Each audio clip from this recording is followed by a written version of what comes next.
The movie starts at the Sisters of Mercy orphanage. A group of kids is outside playing football with an empty soda can.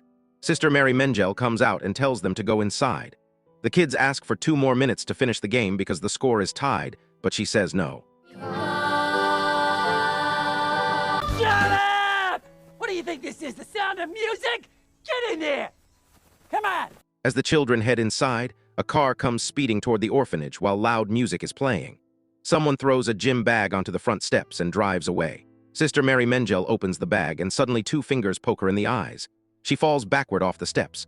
Mother Superior and the other nuns rush outside. Inside the bag, they find 3 baby boys. Their names are Moe, Larry, and Curly. The nuns instantly fall in love with them and start arguing over who gets to hold them. 10 years later, the boys have grown up, and they are nothing but trouble. The nuns argue with each other to avoid being stuck taking care of them. The boys cause problems every chance they get. At one point, they tie Sister Mary Mengel to a table and try to pull a tooth out of her mouth. Because of all the chaos, some nuns quit their jobs. Mother Superior realizes she has to do something drastic. She hides all the other orphans so that any couple who comes to adopt a child will have to choose one of the boys. Maybe this time, we could hide the other kids. Absolutely not. That's it. I quit. I need a safer working environment. Okay, hold on, everybody. Just have the boys meet me in my office. A couple named Mr. and Mrs. Harder arrive and meet Moe, Larry, and Curly. The boys act strange and say weird things to impress them. How long's he got? He's taking chemo, right? No, he's healthy as a mule. Then a small, sweet boy named Teddy walks in. After seeing all of them, the couple decides to adopt Moe. Our family won't be complete until you tell Mo that he's coming home with us. What do you say? Moe is happy to finally have parents, but he is sad because he thinks he will never see Larry and Curly again. On the drive to his new home, he already starts to miss them. When the couple asks him what he wants as a gift, Moe asks them to adopt Larry and Curly too. The couple feels bad about breaking up 3 best friends. They return to the orphanage, bring Moe back, and adopt Teddy instead. Moe is angry about being traded back. 25 years later, Moe, Larry, and Curly are still living at the orphanage. They now work as handymen, but they are just as troublesome as ever. The nuns have been asking them for days to fix the church bell, but they keep putting it off. Sister Mary Mengel hates them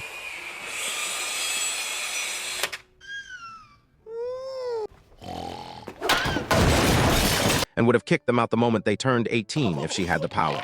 Now get up on that roof and fix the bell. Mother Superior, however, still believes they can change. At the orphanage, there is a boy named Pease and his sick friend Murph. They look up to the trio and want to grow up to be like them. One day, a priest named Father Ratliff visits the orphanage with bad news. The orphanage is deep in debt and is about to shut down. Around the same time, the boys finally try to fix the bell. Larry misreads a warning sign that says, "Do not remove," and thinks it says, "Donut Remover." This causes the bell to fall on Sister Mary Mengel. When the boys try to help her, they only make things worse and hurt her even more. Save 15% on my car insurance. She seems fine to me. The trio learns that the orphanage owes $830,000 and must pay it by the end of the month. If they don't, the nuns will be sent away, and the children will be placed in foster homes. Determined to save their home, Moe, Larry, and Curly promise to get the money within 30 days. They prepare to leave the orphanage and enter the outside world for the first time. Even though the nuns always hoped the boys would leave someday, they are worried that the world will be too harsh for them. Mother Superior believes God will guide them. This little light of mine. Shut up! This ain't a revival. It's an orphanage. The boys say goodbye and ride off on a bicycle built for 3. Their ride is clumsy, but the nuns hope they succeed. The trio arrives in the city and starts looking for work. They even advertise that they need exactly $830,000. Elsewhere, a rich and self-centered woman named Lydia and her boyfriend Mac are planning to kill Lydia's husband so they can take his money and property. They look for someone dumb enough to do the job. When they meet the trio, they immediately see their chance.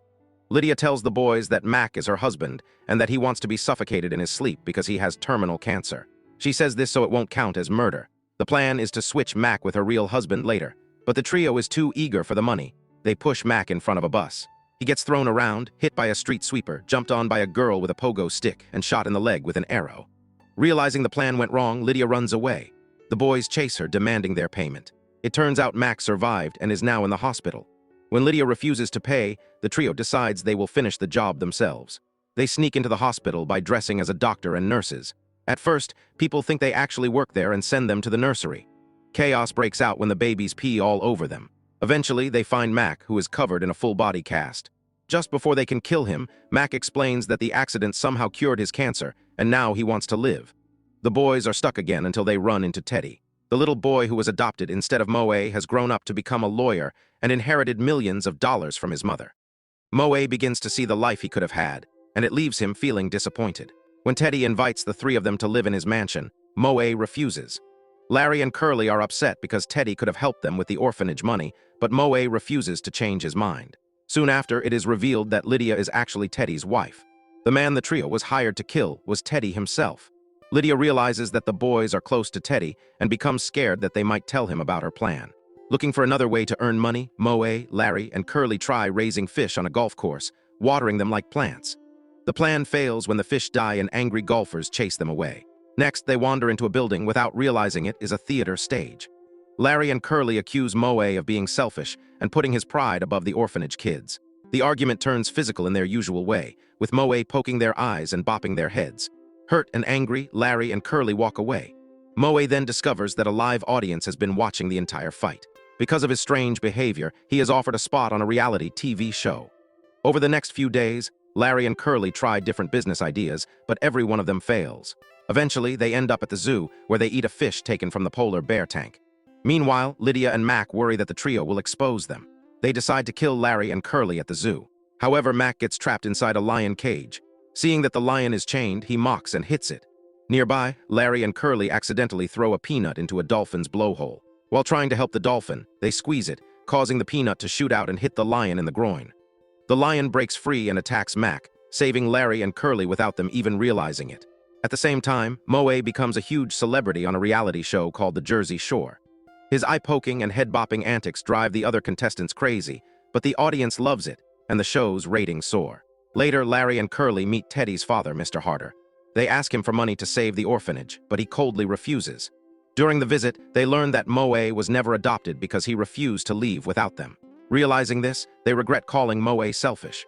Before leaving, they see a photo of Lydia, Teddy, and Mac and realize that Teddy was the man they were supposed to kill.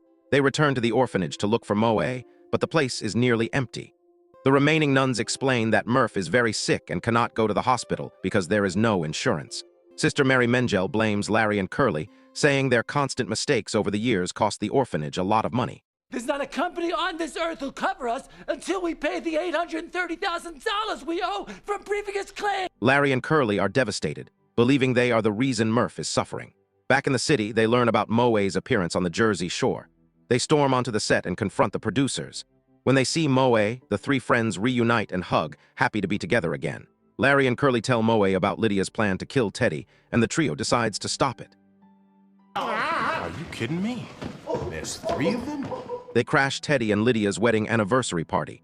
Lydia and Mac plan to kill Teddy that same night, but the trio's chaos makes everything spiral out of control. Before Lydia can stop them, they find Teddy in his room, still in his pajamas and drugged from pills she gave him. Mac pulls out a gun as the truth is about to come out. Suddenly, Mr. Harder enters the room. The trio feels relieved, until he pulls out a gun too. He reveals that he is the mastermind behind the plan. He and Lydia want Teddy dead so they can take his property. Mr. Harder admits he married Teddy's mother for money, and when she died and left everything to Teddy, he decided to take it back. He never truly loved the boy he raised. At gunpoint, he forces them into a car and drives to a remote location. Curly then pulls out his pet rat, panicking everyone and causing the car to crash into a lake. Everyone survives, and Lydia, Mac, and Mr. Harder are arrested. The trio asks Teddy to help save the orphanage, but he refuses. He says he resents the nuns for giving him to someone like Mr. Harder. Later, the trio returns to the orphanage, only to find it closed. Suddenly, it is revealed that a brand new building has been built nearby. It is now both an orphanage and a spa. The nuns relax by a large pool, except for Sister Bernice, who works as the lifeguard. Everyone welcomes the trio back and explains that the orphanage was saved and renovated using the money Moe earned from the Jersey Shore. A TV executive offers the nuns and the trio a role in a new show called Nuns vs. Nitwits. Murph is now healthy after being treated for metal poisoning.